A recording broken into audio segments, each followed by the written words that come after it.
প্রতি সপ্তাহে আমি এমনই আকর্ষণীয় ঘরোয়া রকমারি রেসিপি নিয়ে আসব। তাই নিচের লাল বাটনটি টিপে সাবস্ক্রাইব করুন। প্রতিবার এমনই ভিডিও আপনার কাছে প্রথমেই পৌঁছে যাবে। নমস্কার, আমি রীতা লাহিড়ী। রিতাস কুকিং চ্যানেলে আপনাদের সাদর আমন্ত্রণ জানাই।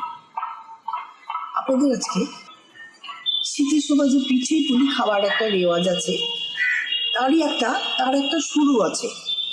সেই শুরুটা হচ্ছে, একটা পিঠে করতে গেলে তার ভেতরে একটা পুর ভরতে হয়। সেই পুরটা এক একজন এক এক রকম করে, কেউ ঝাল করে, কেউ নোনতা করে, কেউ মিষ্টি করে।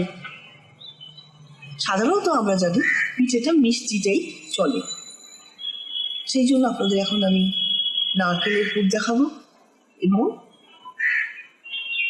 খোয়া ক্ষীরের পুর কী করে করে।